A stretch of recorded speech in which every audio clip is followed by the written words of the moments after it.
Episode 1। Past is dark. Hello दोस्तों, कहानी के शहर में आपका स्वागत है। उम्मीद है आप सब ठीक होंगे। अपना कीमती वक्त निकाल कर एक कमेंट ज़रूर कीजिएगा। मुंबई शहर की भागदौड़ भरी जिंदगी में कोई खुशनसीब भी होता है जो चैन से सो सकता है। और शायद ऐसा सिर्फ मुंबई में ही नहीं, हर शहर, हर जगह, हर इंसान के साथ होता है, भले ही वो कोई अमीर हो या गरीब। हर किसी की ज़िंदगी में परेशानी ज़रूर होती है। कोई उसे दिखाता है तो कोई उसे छिपाता है। हर किसी का तरीका अलग होता है अपनी मुश्किलों से सामना करने का। इस कहानी में भी हम कुछ ऐसे ही किरदारों को देखने वाले हैं। मुंबई के गोरेगांव में एक बिल्डिंग थी जिसका नाम था सनराइज, जिसके 12th फ्लोर पर फ्लैट नंबर 148, जो कि एक 1 BHK का था। उसमें दो भाई रहते थे, शौर्य मेहता और मानिक मेहता। आइए उनसे रूबरू होते हैं। क्या तुम जानते हो कि मुझे सबसे ज्यादा क्या पसंद नहीं है? शौर्य, चेहरा मासूम, छोटे बाल बिखरे हुए, आंखें गहरी काली छोटी सी, दिखने में जितना मासूम उतने ही शैतान। उम्र 24 साल, लेकिन अभी वो डोरेमोन देख रहा था। कुछ साल पहले हुए एक हादसे ने उसकी जिंदगी बदल दी। उसके ब्रेन में एक इंजरी के कारण अक्सर उसे पागलपन के दौरे पड़ते। हाँ, शायद मैं बता सकता हूँ। क्या वो हमारी लैंडलॉर्ड है? मानिक ने किचन से आवाज लगाई। वो डिनर बना रहा था। उसका चेहरा जितना मासूम, अदाएं उतनी ही कातिलाना। उसकी एक मुस्कान से मानो कोई भी उसमें खो जाए। उम्र 26 साल, उसकी वो छोटी आंखें, आंखों तक आते बिखरे हुए बाल, सेक्सी बॉडी और वो क्यूट सा चश्मा जिसके पीछे दो बुरी आंखें टमटमा रही थी। उसके चेहरे में और डूबने का मन कर रहा था। वो एक होटल डार्क वर्ल्ड, जो कि एक बहुत बड़ा होटल था, उसमें एक जूनियर शेफ था। होटल डार्क वर्ल्ड मुंबई के बेस्ट होटल में से माना जाता था, जिसकी सबसे खास चीज़ थी क्रिएटिविटी, जिसमें वो होटल हर साल और बेहतर बन जाता। उस होटल की कई सारी ब्रांचेस थी। गलत जवाब। सही जवाब है लड़कियां, जब वो मेरे सुंदर से चेहरे में खोकर बस देखते रहते हैं। अब तक उसके एक्सप्रेशन ऐसे थे जैसे कोई सेलिब्रिटी अपने फैंस से बहुत ज़्यादा थक चुका हो। और फिर और फिर आखिर में भैया यू आर सो क्यूट बोलकर चली जाती है। आउच।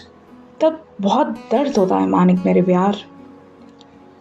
आखिर में शौर्य का चेहरा ऐसा था जैसे किसी ने उसकी तारीफ करते करते उसकी बहुत ही बड़ी वाली बेइज्जती कर दी हो।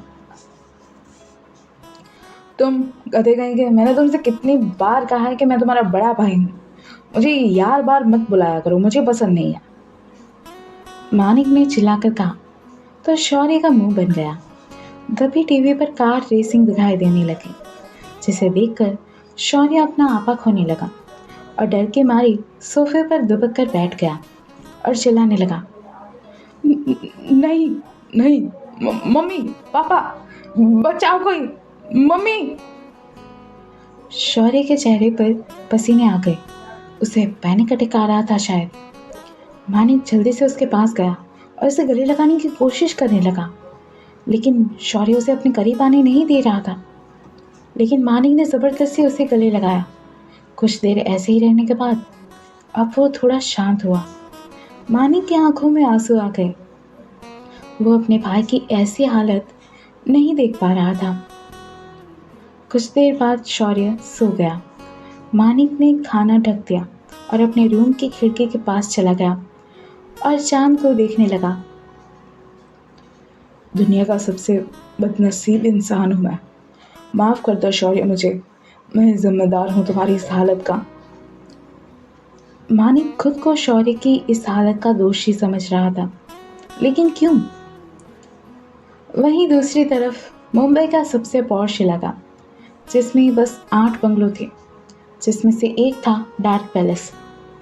ये बंगलो मुंबई के सबसे शानदार होटल डार्क वर्ल्ड की ओनर का था, जिसमें हमेशा शांति रहती।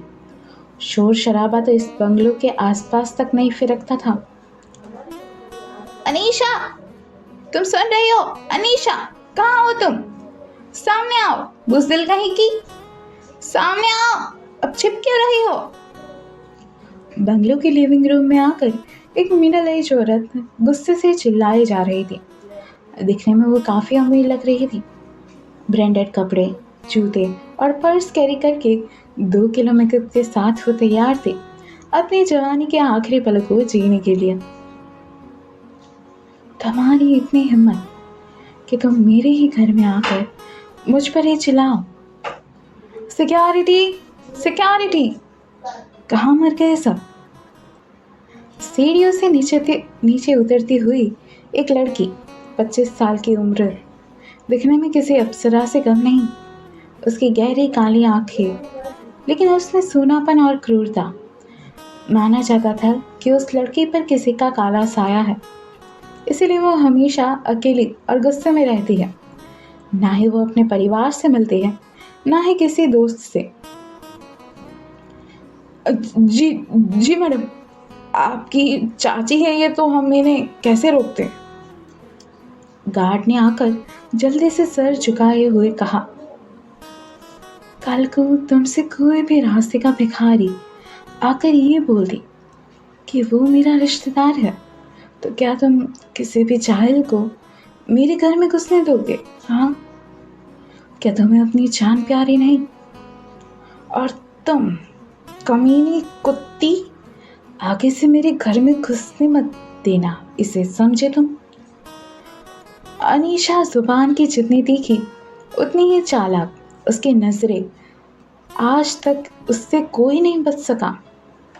शायद इसी वजह से वो आज इतनी सक्सेसफुल थी। हाँ, अब तुम अपनी चाची को गाली दे रही हो? तुम में तमीज नाम की कोई चीज है भी या नहीं? पागल लड़की, तुम्हारा दिया गया चेक बाउंस हो गया है। अगर मेरी बेटी पर कोई आज भी आई ना, तो मैं तुम्हें जिंदा नहीं छोड़ूंगी, समझी तुम?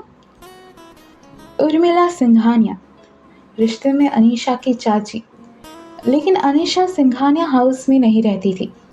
उसको घर छोड़े तो कई साल हो गए थे। लोग ऐसे ही होते महाकाल। जब पैसे मैं मांगने आई थी तब हाथ जोड़ रही थी, और अब जब पैसे लौटाने का टाइम आया तब ऐसा नाटक।